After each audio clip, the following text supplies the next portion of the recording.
皆さんこんにちは。好奇心 TV です。今回の動画は中東紛争に忍び寄る危機的な状況について情報をシェアしていこうと思います。今多くの旧メディアで取り上げられている中東紛争について絶対触れられていないことがあります。それは中東紛争がいかに深刻な状況になっているかについてです。どちらかというと自由に発言できている私のような一 YouTuber が言っていることは陰謀論だとか言われるのですが、その方向性は決して現実から逸脱しているわけではないということがこれから判明すると思います。情報発信の内容について当たった外れたの話をしているのではなくて、世界秩序の混乱でいつも犠牲になるのは何の罪もない庶民だという事実があり、犠牲にならないためにも危険予知をして対策していかなければならないと強く思って情報を発信しています。いよいよ長いこと平和だと思われていた日本も世界の混乱に巻き込まれていくことになりそうです。ぜひ今世界で起きていることの情報を理解して危険感知センサーをアップデートしてほしいと思います。ぜひ最後までご視聴ください。このチャンネルでは自分や家族の身を守るためにできることや、日本人がこれ以上騙されることがないようにするための情報を発信しています。チャンネル登録がお済みでない方はぜひチャンネル登録をお願いします。さて、連日報道されるイスの国とハマ部隊の攻防に関する情報に気づかれしている方も多いのではないでしょうか。しかし今起きていることは日本に住む私たち全員の命運がかかっている局面ですので、すべきことをしながら情報をチェックしておかなければいけない状況ではあります。ただ私たち個人ができる対策がどれほどの効果を発揮できるものなのか懐疑的になったり不安になったりすると思います。しかしできる限りのことはしておかなければ、ことが起きた時には後悔しきれないことになります。実際想定される最悪なことが起きた時には平常心ではいられなくなると思いますので、気丈に振る舞うにはやはり情報をつかんで起こりうるあらゆるシーンを想定をした準備を整えておくことが必要だと思います。年末の12月31日に風部隊による貨物船への攻撃が行われ、船からの救難信号によって出動した雨の国の軍隊によって風部隊の小型船3隻が撃沈され、10名の命を奪ったことでますますこの地域での情勢が緊張に包まれてしまいました。その衝突を受け1月2日には雨の国と意義の国は風部隊に対して公海での一般船舶への攻撃は違法であり、このままでは重大な事態を引き起こすという最終通告をしました。すでに風部隊のレーダー設備やミサイルとドローンの発射場、弾薬庫の位置情報をつかんでいるので、空爆の実施が行われる可能性が高くなってきました。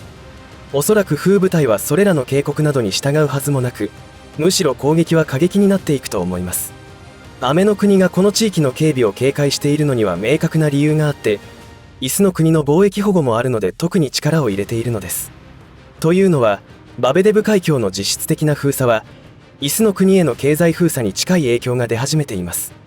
なんとイスの国のエーラート港では 85% もの経済的損害が出ており、深刻な問題になっているのです。このエーラートという港では主に自動車や狩りなどの輸出入を担っており、この港が使用できないとなるとイスの国への経済的ダメージは計り知れない状況になっていきます。またイスの国を支援する国の支援コストにも悪影響を及ぼしているので、雨の国の軍隊が警護をしてでも航行ルートを維持したかったということになります。また風部隊がパレス人への迫害について熱くなっているのは、パレス人の大義に対しての熱烈な支持によるものであり、パレス人の大義についてもこの紛争の激化の原因になっていることなので説明が必要なのですが、今回は割愛させていただきます。それにしても風部隊の規模はいかほどなのか詳細は分かりませんが、世界の警察と言われた雨の国の軍隊と同等に渡り合えるのですから、ドローンや携行ミサイルの出現はまさにゲームチェンジを起こしたと思います。そして雨の国が風部隊への攻撃を実施した場合、さらなる事態の悪化は避けられず、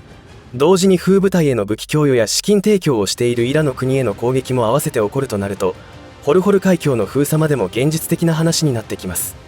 雨の国の議会ではイラの国への空爆もした方がいいという意見も出始めているというので、物騒な雲行きになっているのです。そうなった場合は過去動画でも再三言ってきているように、日本への影響は壊滅的なものとなりますし、欧米諸国全体へも波及します。ただ今の事態が深刻なのは、ホルホル海峡封鎖が起きなかったとしても世界貿易への悪影響から原油高にシフトした場合、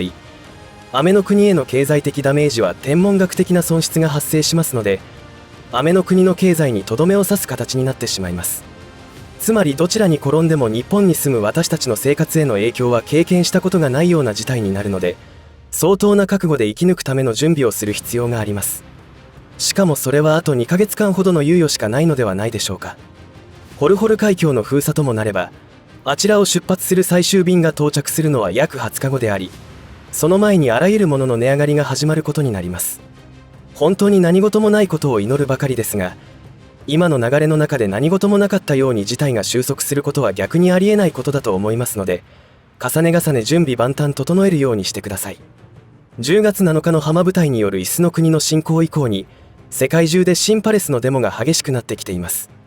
そのような事態を受けて新パレスデモを行うことを禁止する動きが強くなってきています。特に強硬姿勢をとっているのはフランスで、新パレスデモに参加した者を国外追放するという声明を発表しました。これらの処置はドイツでも同様で、首都ベルリンでも同様に新パレスのデモを強く禁止しています。これらの動きは反猶で始まり矢で終わる主義が広がることを未然に防ぐことを目的にしているということなのですが、この辺りに今現在の国際情勢のいびつさが現れていると思います。猶で始まり矢で終わる問題については、パレス内で長い年月2級市民扱いされて差別を受けているのが政党のそれであり、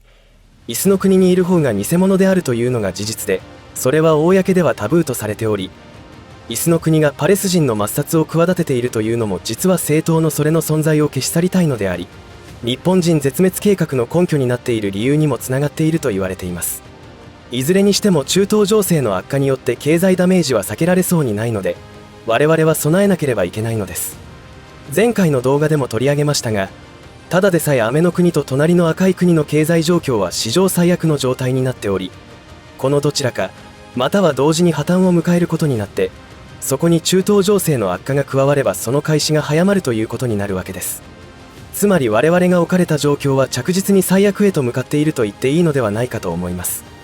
このような警告は決してテレビや新聞では報道されない、できないということを理解しておくことも必要です。万が一旧メディアで中東情勢が最悪に向かっているという内容のことを報じてしまったら、日本全国パニックになってしまいます。約50年前に起きたオイルショック時には、多くの人がスーパーに押し寄せてトイレットペーパーや砂糖などの日用品の買い占めを行うということが起きました。今の時代では SNS であっという間に不安は広がってしまいます。そういったことを防ぐためにもメディアの報道内容というのはかなりマイルドなものになっていると思います。しかし、現実を直視しなければ対策ができないわけですが、残念ながら日本人の情報リテラシーというのはかなり低いので、こうなると致命的になりますよね。またメディアがそのように国民を洗脳してきた結果なので、起こるべくして起きているわけですが、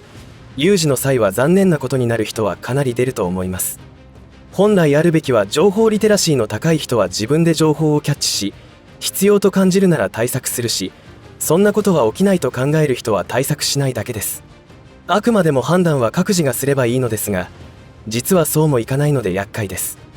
ことが起きた時に、食べ物を求めて暴れないようにしてほしいと願って情報を発信していますが、なかなか力及ばずで残念ですが、これも仕方のないことですね。本当に今懸念されていることが起きないことを願ってやみません。いかがだったでしょうか。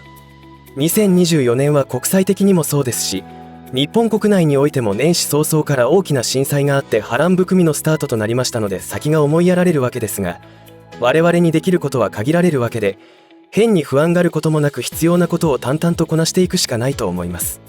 大ごとになってからでは冷静な思考と判断ができないと思いますので、今のうちにそれぞれが置かれた状況で最悪なことは何なのか、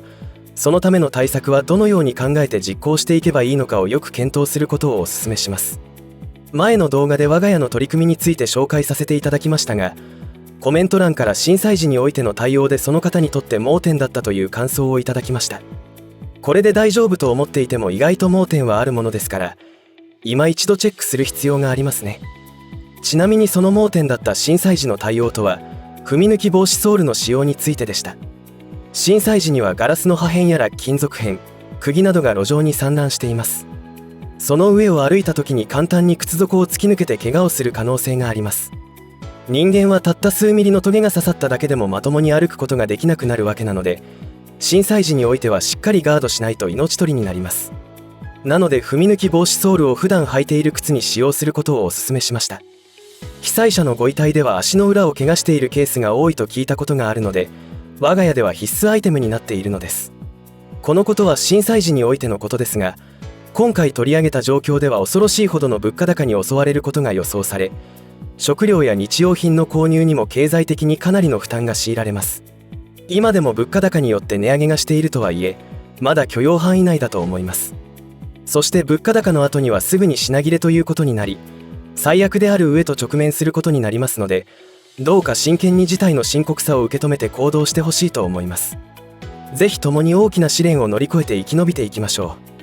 う。最後までお付き合いありがとうございました。以上で今回の話は終わりとしますが、皆さんの応援が次の動画作成の力になりますので、いいねボタン、チャンネル登録、通知設定をオンにしていただけると嬉しいです。また、コメント欄へのご意見、ご感想の書き込みもいただけたら励みになります。最後までご視聴ありがとうございました。好奇心 TV でした。